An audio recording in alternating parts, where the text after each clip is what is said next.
Okay, welcome everyone. Let's get started, I think, so that we have a reasonably timely finish.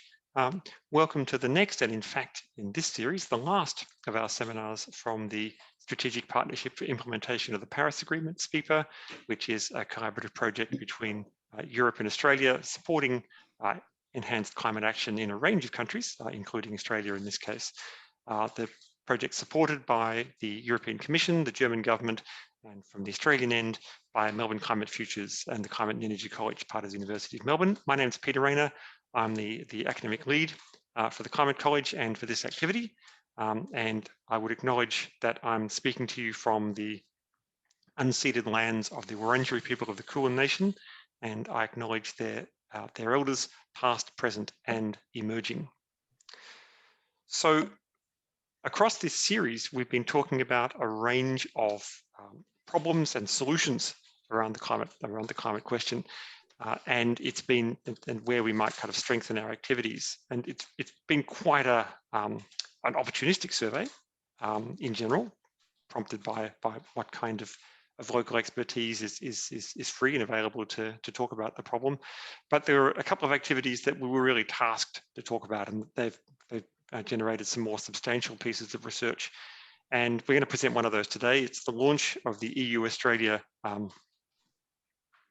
Building and Appliance Efficiency Report, which is essentially a report that's kind of comparing the EU and Australian experiences around those two questions. The kind of importance of building and construction to thinking about the climate problem is obvious enough. The residential and commercial sector alone is a significant user of energy and consequently emissions across a range of countries. But it also has dimensions beyond that.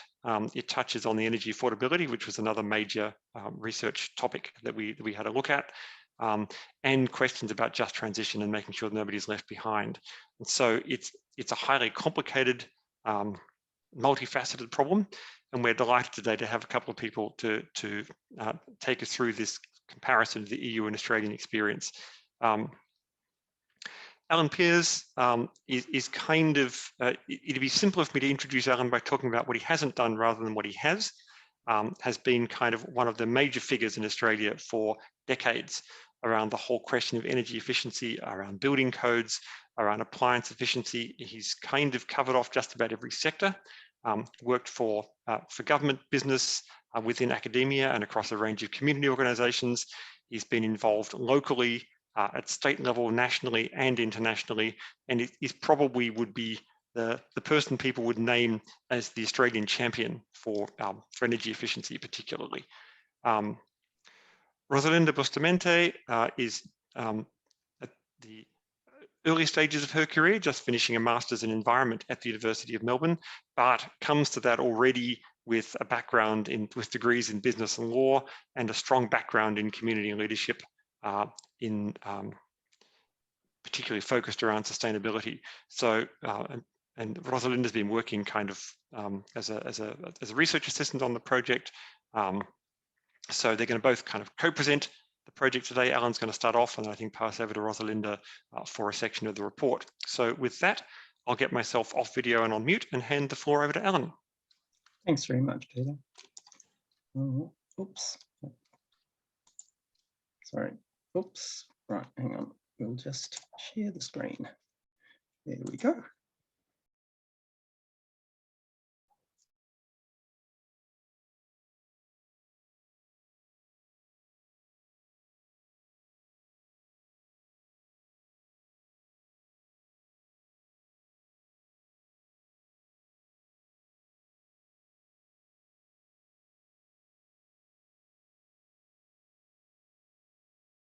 Looking forward to doing this presentation. The video of this session and also the final report will be available from the college website, so you'll be able to look through everything. The project was done in a fairly limited time with limited resources, and I must say it's been great working with Rosalinda on this project, and we've had quite a lot of fun as well as learning a lot, I think both of us. And as Peter said, this is really a review of European and Australian activity in the building and appliances policy and research areas. And so we set up a framework to do that, and that gives us some categories and some structure, and the report reviews the activities in both regions under those categories, and then at the end of it we come up with a list of what we think might be priority areas for future collaboration. So that's the basic strategy with this. If we just set a little bit of context, of course, the Intergovernmental Panel on Climate Change has unfortunately reminded us that it's not annual emissions that matters, it's cumulative emissions that are driving global heating.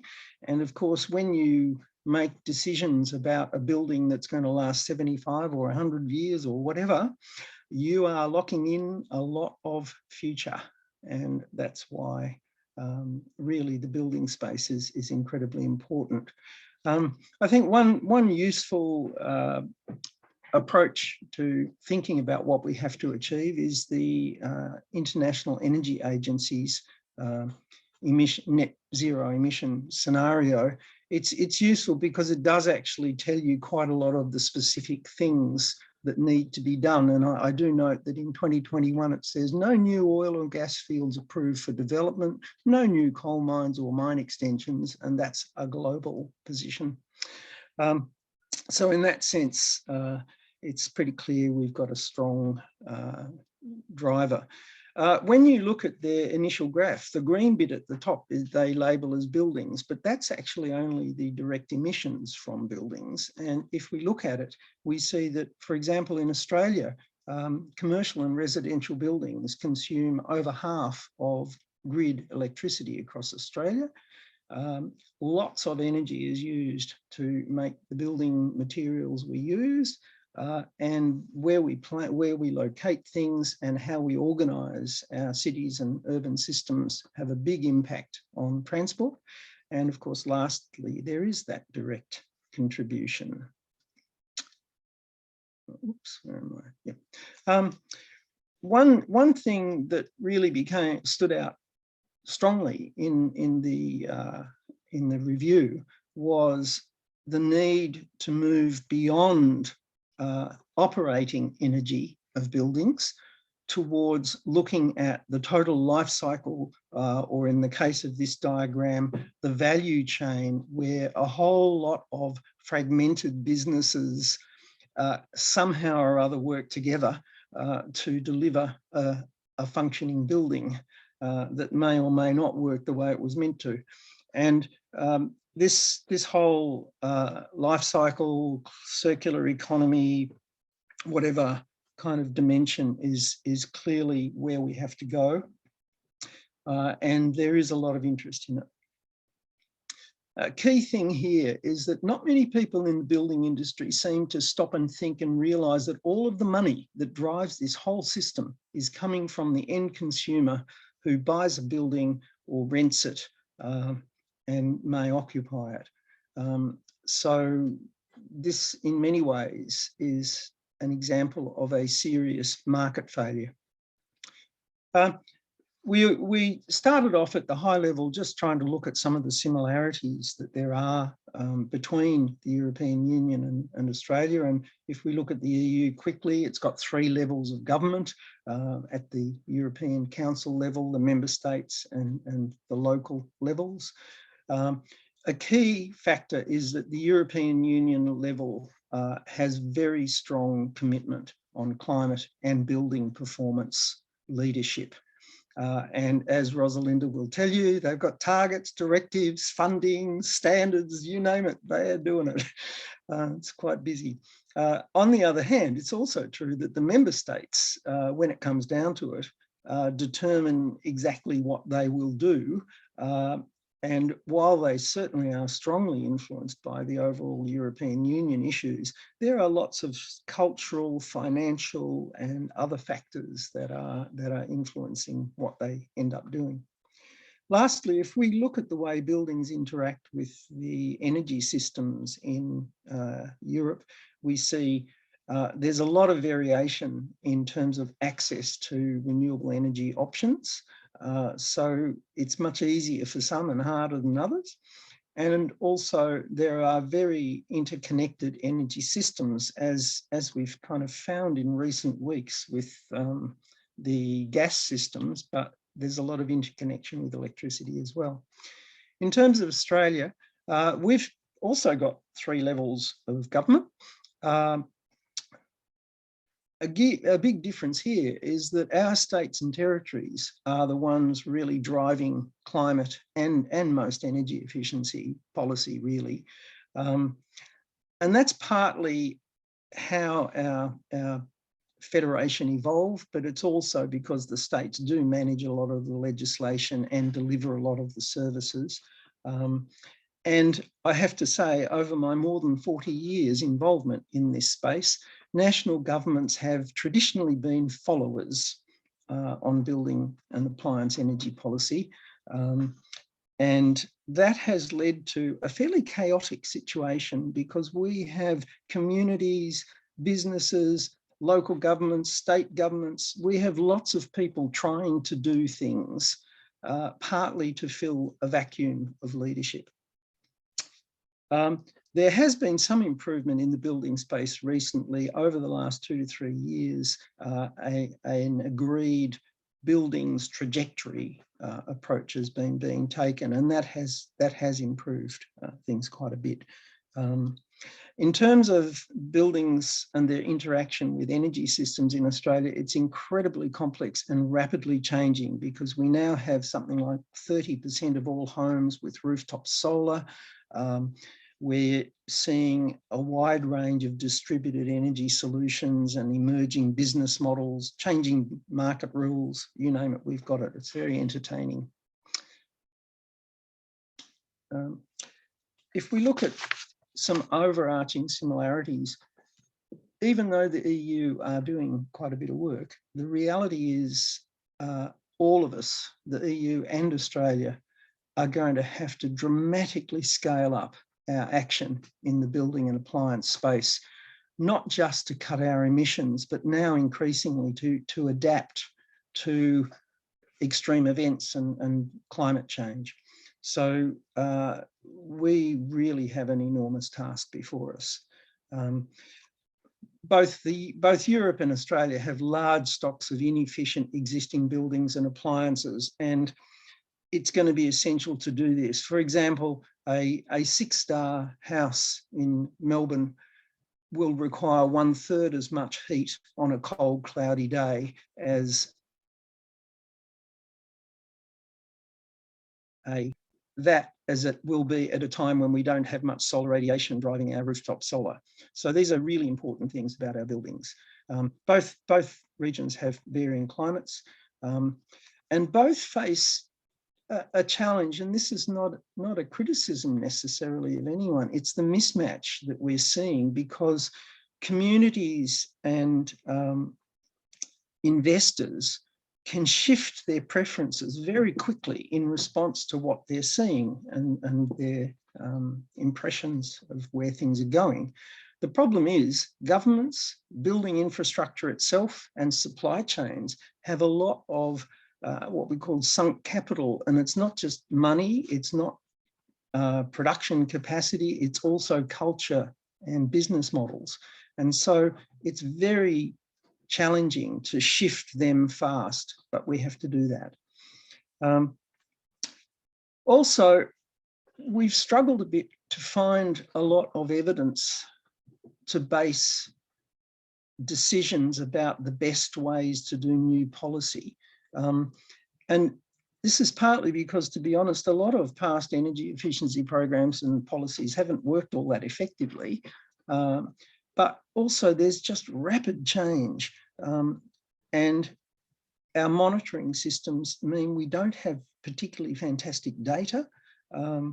And the sector of energy efficiency simply does not have a lot of capability and status within policymaking areas.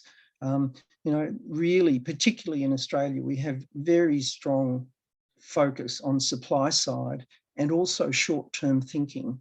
The European Union has introduced the efficiency first principle as a guide to policy, and I think that's a great step. And of course, the International Energy Agency now for nearly a decade has had the principle of energy efficiency being the first fuel. That is, you sort it out first before you do other things. Now, one other interesting point, which is really a point of difference, I think, is that a lot of really terrific work has been done in the building and appliance space in Australia, but it hasn't been very visible because a lot of it hasn't actually been adopted by policymakers.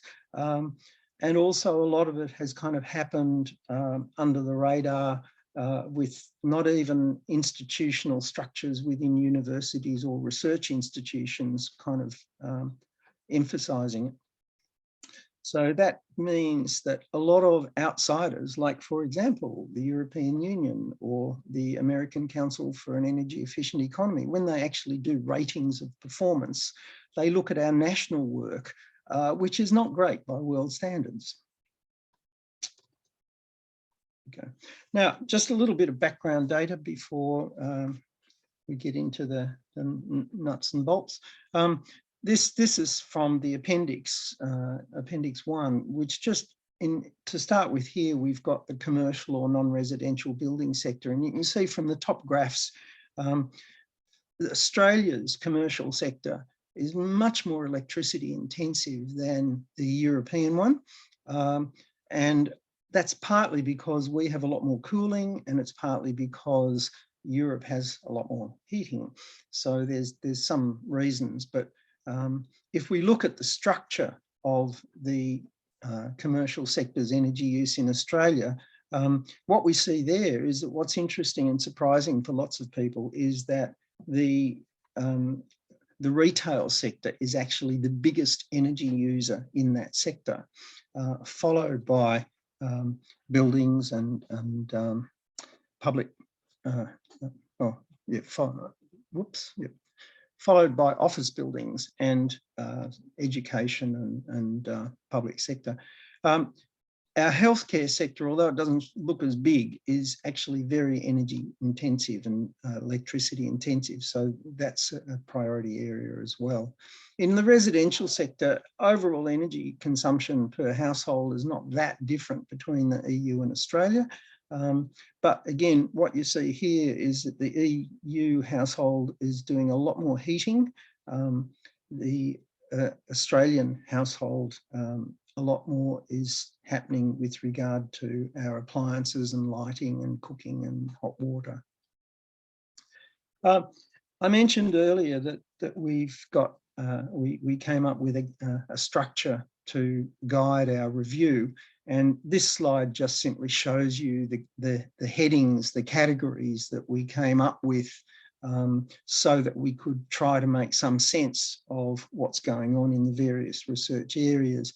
And Rosalinda and I will both refer to this as we talk about some examples. Obviously, in tonight's session, we don't have the time to go through all of the things we found in all of these areas. So we'll be just selecting a few examples to highlight the sorts of things that are going on. And we encourage you to download the full report to see the rest of that.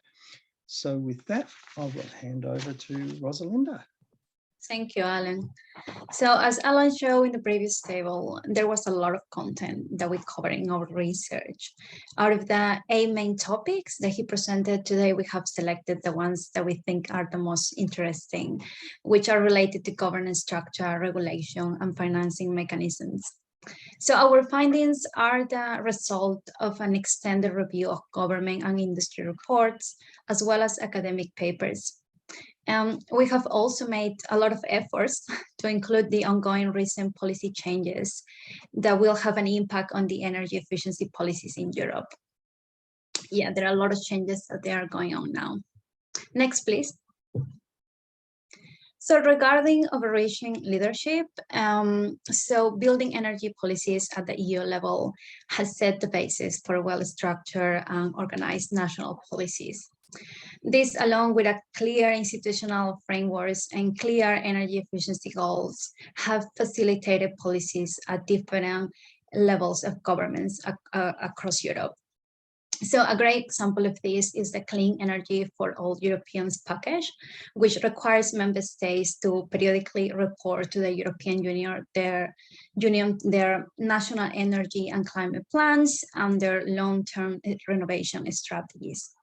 So the report of these national plans is, of course, crucial to track national performance and ensure that national building energy policies are aligned with EU goals and targets. Another main point is the implementation of solidarity mechanisms that enable the European Union to provide funding to less prosperous members that rely heavily on these funds to achieve ambitious goals set at the EU level. So on the other hand, we found that in terms of setting goals, that the EU sometimes might have optimistic estimates of energy policy outcomes, which result in low policy achievements.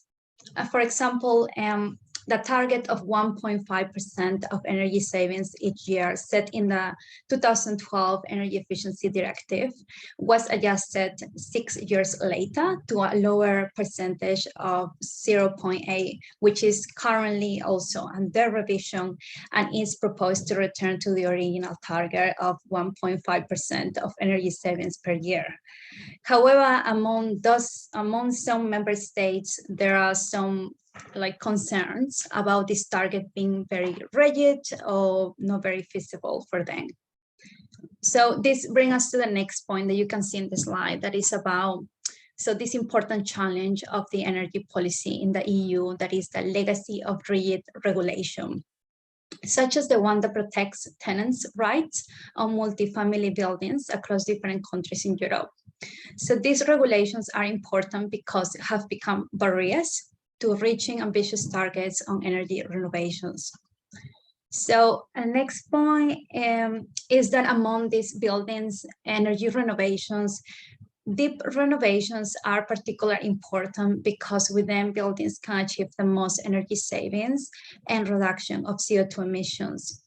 So to make a note there, so deep renovations refer to the renovations that result in significant changes of a building. For example, they focus on changes on the building shell or upgrades in the heating and cooling systems. So because of their benefits of deep renovations, they have been one of the main focus areas in policy and funding programs in Europe. However, despite these efforts, most renovations have been shallow renovations, and this is mainly because deep renovations require long payback periods that involve high risk for financial institutions. However, nevertheless, recent policy changes at the EU level, such as the introduction of the Fit for 55 package and the renovation wave strategy, are targeting deep renovations now and making them more accessible. Next, please. Thank you. So in terms of regulation and standards, the EU regulatory framework is an important driver for policy implementation among member states. And it also reflects the urgent need for action that climate change demands. The European Union's principle of energy efficiency first, that Alan mentioned before, has guided national strategies and regulations on energy building performance. So which also have resulted in best practices that non-European countries such as Australia can learn from. So in contrast with other policies worldwide that see renewable energy as the main solution to achieving net zero emissions, the EU has recognized that strong energy efficiency policies need to be prioritized. This approach makes it possible to not only achieve net zero buildings, but also to support the renewable energy transition that we need. So an important aspect regarding EU standards is that energy performance certificates are crucial to phase out inefficient buildings. And however, energy performance certificates are increasingly seen as insufficient to improve energy building performance across Europe. For example, countries like Germany, Belgium, and Denmark has adopted building renovation passports policies as complementary measures or to replace to some extent energy performance certificates. So example of these innovative policies are the ISFP program in Germany and the Better Home program in Denmark. Another best practice found in Europe was the creation of clear market signals to significantly reduce emissions from buildings. For example, the Swedish Carbon Tax. The main important characteristic of this carbon tax is that it covers the building sector and also the transport road sector. And this policy has achieved a dramatic increase in heating emissions by 80% since the program started, which is in 1991. Some of the success factors of this policy are the simple design of the program and low administrative costs. This carbon tax has proven to be an effective policy instrument to drive significant emissions reductions in buildings in Sweden, which can lead other countries, such as, of course, Australia, to similar results. Next, please. Thank you. So finally, in relation to financing buildings upgrades, the EU has invested a great amount of resources in improving the energy performance of buildings. For example, between 2012 and 2016, more than 200 billion euros were invested in energy renovations in the residential sector. And moving forward, the current renovation wave strategy aims to renovate around 35 million buildings by 2030. With the help of course, various funds such as Horizon Europe and modernization funds and other funds that you can see in the slide. It is also important to mention something that could be a best practice to follow in the future, which is the expansion of the current European emission trading system. So this system will expand to cover emissions from the building and road transport sectors, starting from 2026. The European Union also has created that social climate fund to support vulnerable households who might see themselves affected by these others, policies and other measures needed to reduce emissions in the building sector. So they do consider, support vulnerable building people, household in the buildings. So finally, a best practice that we would like to mention is the successful, of course, the KfW energy efficiency program in Germany. Under this program that started in 2006, Germany promotes construction and renovation of residential and commercial buildings through low interest loans and grants. By 2018, the program triggered 300 billion euros of investments in renovations. And it has also helped to reduce 9 million tons of CO2 emissions per year. So that would be all for me. Thank you for listening. And now I will hand over to Alan. There we go. Thanks, Rosalinda. That was great. Yeah, I'll just finish off with some selected examples of the review we did of Australia, and then just outline the opportunity areas that we thought may be ripe for collaboration. So this is going back to the structure that I showed you before Rosalinda spoke. I'll skip over the first examples at the top, but the second one's interesting to me as someone who's a former regulator. Regulation and standards in Australia are a challenge. We have a deeply deregulatory culture among policymakers as well as a lot of industry, and that can cause problems. So if you actually rely too heavily on regulation, it can actually slow your progress.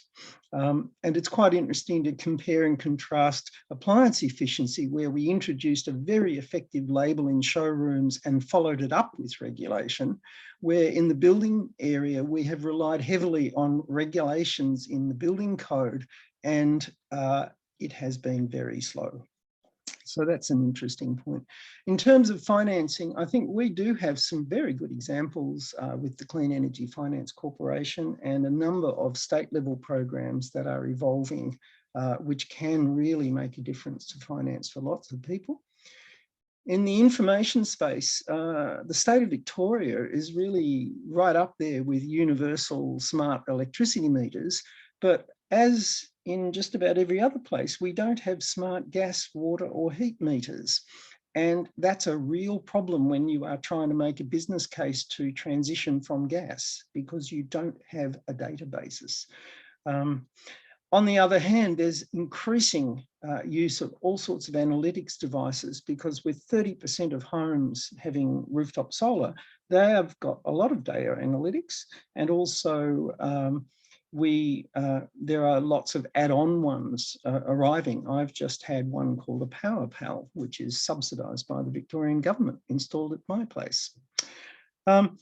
In terms of the life cycle thinking, I think I've already highlighted that really Australia's got a long history of very good work in this space with professional associations and university teams and all sorts of things like that. And we're seeing a rapid increase in the circular economy thinking, although I have to say quite a lot of the focus is on kind of traditional waste and recycling, sort of relabeled as circular economy when it's not really. And I already showed you some of the value chain work that the Australian Alliance for Energy Productivity and the Race for 2030 Cooperative Research Centre are doing. And then in terms of integration of buildings in the energy systems, I've already flagged that is just amazing what's going on there. And in addition to all of the technologies and business models and things like that, we're also seeing this as a response to the enormous challenges we've had with bushfires and indeed now flooding, where a lot of people are confronting being not connected to the grid for months at a time. And there's really, it's a very big motivator. Going back to that first overarching issue, this is the only graphic I've ever been able to find of Australia's energy efficiency governance and policy structure. And so you can see it is a spaghetti diagram. And the problem is that a lot of the crucial decision makers actually know little about energy efficiency and don't have much interest in it. And indeed, some of them have objectives that compete with energy efficiency. So it's not surprising that progress has been slow in Australia. Looking at the broader issue of our supply side culture, this is a model that I've used quite a while now. And I think it's really interesting that very few people actually look behind the meter when they're talking about energy. It's all about wholesale prices and transmission and distribution systems and all sorts of fancy stuff. The reality is that most of the capital investment, most of the costs, most of the profits and most of the employment that are related to the services energy contributes to are happening behind the meter. And I still don't understand why this is not a much bigger issue. People are facing lots of problems. For example, many people who want to install an induction cooktop spend more money on an electrician doing rewiring than they do on the appliance. There's a lot of issues in here to deal with. Just to finish off then, as I mentioned, there are some quite lengthy appendices which do provide a bit of history. We've tried to sort of write up a little bit about what has happened in Australia, as well as some data looking at both the EU and Australia, and some of the sort of politics of it. And with that, I'll finish off. And there's the web link for the report. And this video will soon be on there. And we'll now go to discussion and question and answers, which Angela will help us with facilitation. Thank you. And I'll insert a vote of thanks first and take the host privilege to ask the first question. Thanks very much for that. Firstly, for the report that I've had a chance to have a sneak preview of as it was going through its exposure drafts, and for the presentation trying to get a very large body of work down into a digestible amount. Thank you very much, both of you, for that. I'm going to start with a question that is kind of slightly provocative, which is a question about what's the right policy, I think it's frame, that's actually available to us in Australia. I mean, one of the ways once upon a time we could have made this issue central was a carbon price, because once we have a carbon price, then questions about energy efficiency and so on become everybody's problem, because everybody has a way of saving money doing something like this. That's probably not open to Australia now in the policy debate. And I'm wondering if there are kind of, I don't know, frames about energy justice or about the transition, whether there are ways that we can frame the push, particularly for improved energy efficiency in houses, which is clearly such a strong justice issue. I mean, I've just been rereading the energy affordability report that is the kind of parallel piece of work to this, and the range of crossovers and links is crazy. And I just saw a report in our local newspaper today on renters struggling with hot, humid conditions, about just the loss of quality of life. And it strikes me that there's a range of ways into this problem that we don't seem very good at taking yet. And I don't know whether, particularly Alan, with kind of from your experience, whether you can imagine ways that we can improve the profile of this discussion. Yeah, well, I have to tell you, I haven't been very successful over 4 decades. We have had some, successes, appliance labelling, the neighbours rating scheme, a few things like that. Like the neighbours scheme uniquely requires actual performance of the building to be reported publicly in the foyer of the building. And also over time, that has led to a mandatory energy disclosure program at time of sale or lease that's actually works pretty well. I think the other thing about carbon pricing is interesting because, of course, any organisation that commits to a carbon reduction strategy that requires them to buy carbon offsets effectively has a marginal energy cost that is driven by the carbon price. So also, I think that many country Australians would be saying, we are seeing the cost of climate impacts, and it's big, and it is traumatic, and it is something we have to deal with. So there are pressures like that. And I think that's where the fringe of grid areas in Australia are very large. And for example, the Western Australian government has led, and now the eastern states are following, with essentially taking individuals and communities off the grid from near the fringe, because it saves everyone money and it gives them a more reliable service. And so there is quite a transition going on. I think also as people start to see how rooftop solar plays out, they will start to realise that, as I said earlier, if you've got a 6-star house, it needs a third as much heating in the middle of winter on a cold day when you haven't got much rooftop solar output. So the question is, where do you get your energy if you're not getting it from your rooftop solar system? And this is going to be more of an issue as more people transition off gas. So I think there's a whole lot of evolving games happening. But to be honest, I think Australia needs a strong, highly resourced energy efficiency agency that can drive it, driven by people who know what they're doing and see it as a priority. And we just do not have that in Australia at the moment. So I'll maybe give Rosalinda a chance to reflect on what she sees maybe we might be able to pull across from the EU?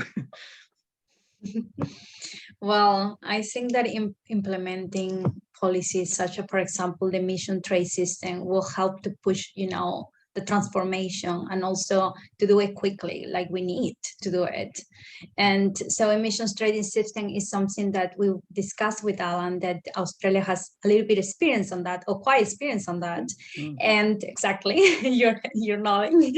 And yeah, so we can implement that, and we can all the sectors can come together and help to to produce something like that and promote that. I think especially in the building sector, it could help. We have this example in Europe now that it will be, well, it will start in 2026, but yeah, but we can review the policies, whatever is doing there, the planning, and we can not copy, but we can adapt it to the context of Australia. I think that would be a big win for that. Sure. Thanks both. Angela, any questions in the Q&A that we should pass on? We do indeed have a question in the Q&A, and Neil, I will invite you to turn your microphone on if you would like to ask your question. Hello. Hi, Neil. Yep, we can hear you. Alan and Rosalinda, thanks for the presentation and great work. I'm probably almost as frustrated as Alan on the progress over the last 4 decades.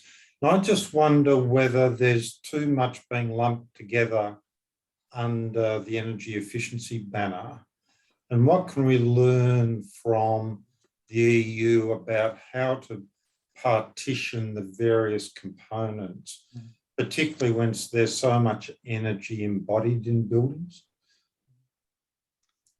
Yeah. Well, Rosalinda is much more on top of the many directives and standards and things that are happening in Europe. So maybe you can talk about how we could apply them. So Neil, thank you for your question. And unfortunately, my answer, you won't like my answer, because embodied energy is not a main focus in Europe yet.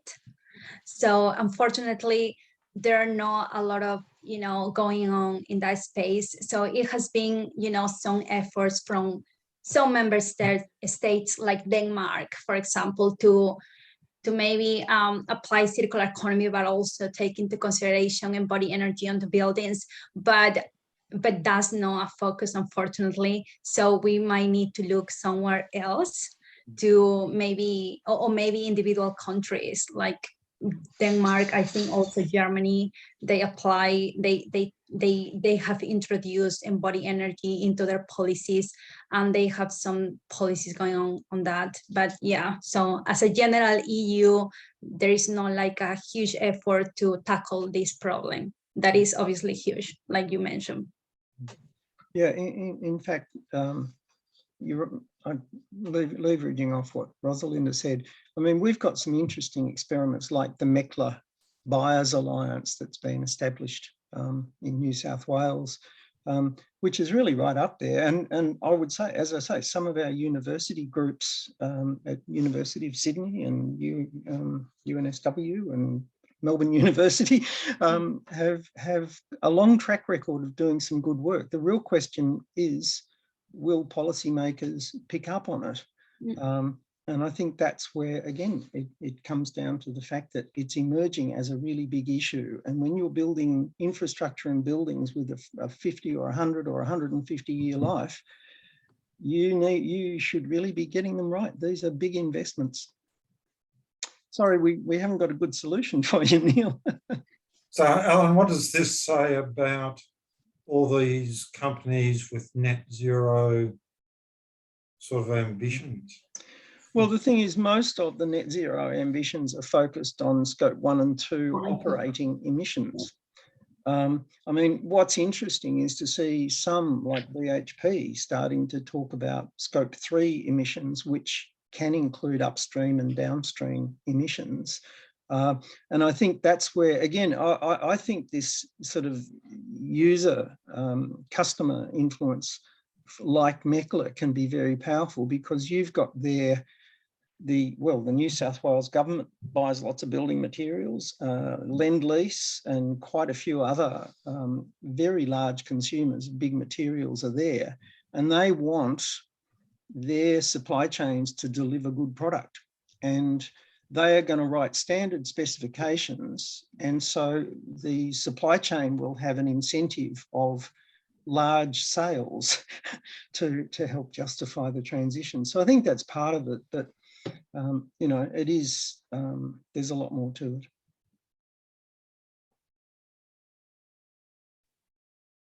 Alrighty, so there's no other questions in the Q&A, so please, if you've got a question, pop it in. But there is a comment from Roger in the chat that I'm going to turn into a bit of a question. So there's an issue in Victoria where owner-occupiers can get a rebate for replacing their inefficient electrical hot water heaters and space heaters with heat pump units, but you're not entitled if you're an investment owner or own a rental property. But people who rent are probably more in need of the efficient heating and hot water. And obviously this ties back as well to Peter's earlier thing about space cooling in rental units as well. So I'm sort of going to tie this back a little bit to the earlier report that our colleagues did on energy affordability. Are there any good programs across either Australia or Europe that you covered looking at how to improve rental stock for basically so that lower income households are spending less of their proportion of income on energy? Do you know of any, Rosalinda, in the EU?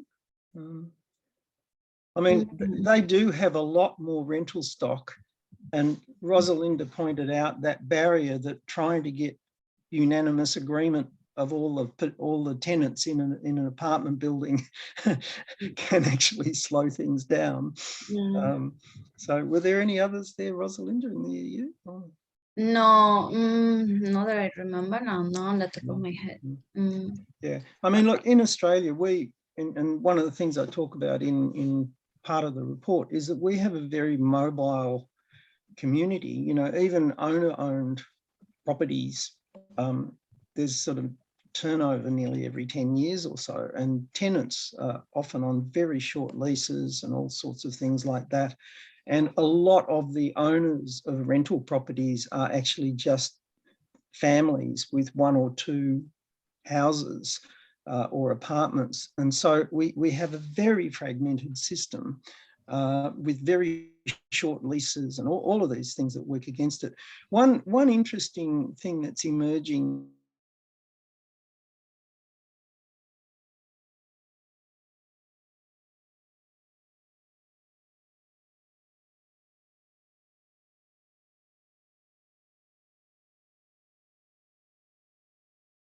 higher, you can get long-term low interest finance through your council. And the way this scheme works is quite interesting, because essentially, if there is a financial problem with repayment of a loan, a council gets first go at the money that comes from the disaster. And so as such, the financiers working with councils on this can offer longer term loans at lower interest than usual. And so if you can spread the loan out over a long enough time at low enough interest, essentially the savings can be well and truly exceeding the repayments, and you can start to shift things into a new direction. And what happens is that the debt is not linked to the person who takes it out. The debt is tied to the building itself, the property itself, and therefore essentially it's paid as a charge on your annual house rates rather than through a normal repayment mechanism. So there's quite a few Victorian councils now doing this, and it's still early days, but you know, it's things like this with the right support mechanisms and incentives and information, because most people don't know about these schemes. There's a lot of issues there, I think. So look, there's glimmers, but we really have to do much more to help tenants. And I think just going on my memory of the work on energy affordability, I think a couple of the member states were working on programs like this, but if I recall the tone of the report around them, it was being quoted in the sense of demonstrating how difficult they were, not how successful they were. It's just, there are so many interests involved that balancing up who gets the benefits, when, how, and where was proving to be, a classic problem of distributional politics. Yeah, and then you throw into it that every existing home is a bit different, so there's an element of customization and cost in there as well. What happened? Oh, sorry. Go on. No, go on. No. So what happened in the EU, talking about information and providing this tailored, advice for also lenders, as well as owners. So this is happening in the EU, and yes, this main policy is called building the renovation passports. So building renovation passport is something, it's an innovative policy, but it's the evolution of the energy performance certificates. But what includes is this, personalized advice to these people who is owners, or they are not owners, but they live there, and they can, get advice and also get other incentive. I'm not sure if financial incentives, but they get the information and they get the support from the government. And they also, this building renovation passport outline like a road map, a step-by-step process of renovation, which includes also obviously heating and cooling system upgrades and other building structures upgrades as well. So yeah, it helps them build a kind of a more strategic approach, exactly, and an informed approach. Yeah.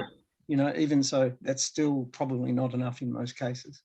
Yeah, that's true. But also to talk about this, that there is a revision of the energy performance of building directive, and they are actually introducing EU-wide minimum energy performance standards. So, and they also are making them mandatory, and also they are introducing the building renovation passport as a little bit like mandatory, we can say. So they are getting promoted, across EU members. So yeah, so that's very interesting and something that we might want to look at it. Alrighty, we've got 2 more questions that have been put in the Q&A, and we might, in the interest of time, make them the last 2 questions. So I'll go to Wendy first to ask hers, and then we'll go to Emily, please. Hi, thanks for your talk. Just wondered if Alan wanted to put a number on what would be like a reasonable sort of a stretch goal and what efficiency could deliver us in, this decade. Oh dear. Well, the problem is the answers are chalk and cheese. I mean, at a simple level, we know that the 5% highest household gas and electricity consumers are using 15% of the electricity. So if we actually targeted them, which no one's ever done, and brought them down to the average, that would be 10% savings straight off, probably very cost effectively too, because a lot of them have got faulty things and all sorts of that. So, I mean, what we know is that the average, say, electricity use in Victoria is something like, 16 kilowatt hours a day. And we know lots of people who can get under 5. And this is with existing technology, and, over the next decade, all of the existing stuff should be replaced. So, that's like over 50% reduction in energy use. So there's what's possible. I think this is where I came back. One of the areas for collaboration we talked about was the need to understand the fundamental energy flows underlying the services we're providing, because most of our energy supply infrastructure and heating and cooling and all of that is incredibly inefficient, but we don't know it. So until you know what the gap between the service you want and the energy you're using is, you can't focus on radical change. You just say, oh, well, let's try and do a bit better. And that's, you know, that's the catch cry of most Australian energy efficiency consultants. Oh, let's try for 10% savings. You know, I mean, I did some work in industry with looking at compressed air, and the average system had 85% losses. And we could reduce that a lot, but none of them were doing anything. So yeah, the potential is enormous. The reality based on our past performance is disastrous. Sorry, I can't do better than that. The difference is dramatic, isn't it? All right, Emily, did you want to go ahead with your question and we'll wrap up after that? Yeah, sure, can jump in. Thank you.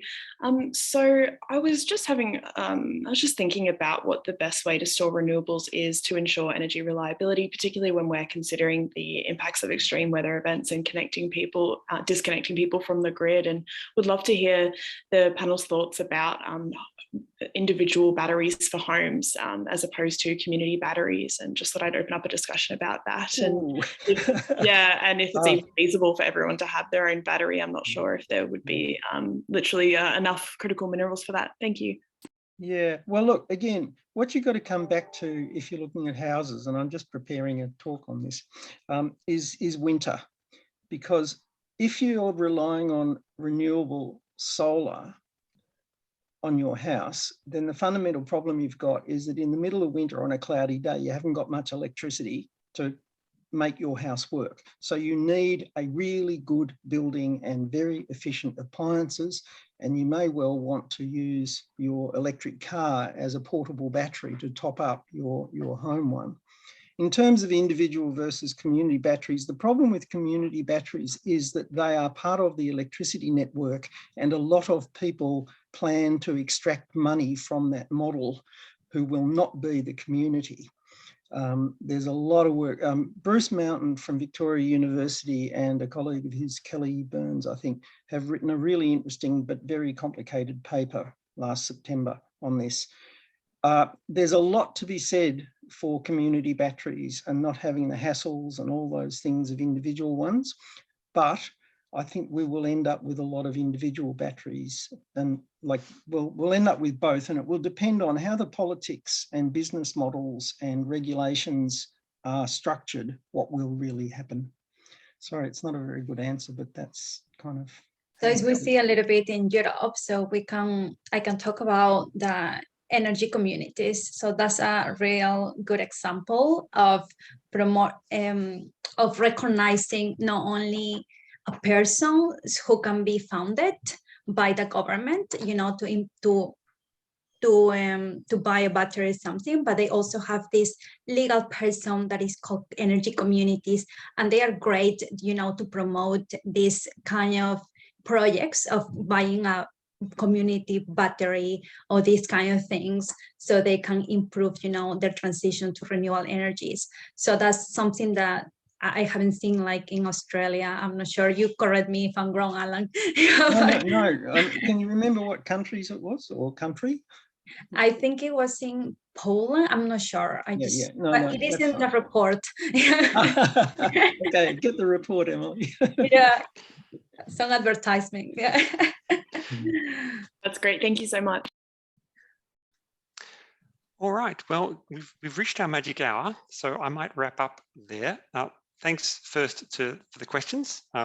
It kind of points out the complexity of the area, the number of tendrils this problem has into other areas, into how the electricity markets work, into questions of transition and justice and so on is kind of crazy. And it's no surprise, right?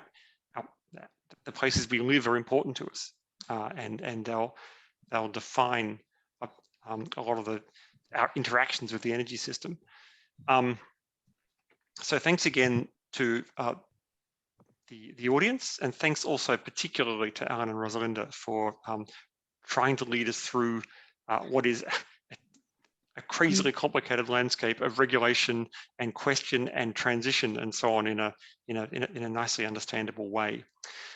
This is actually the last of our current series of SPIPA seminars.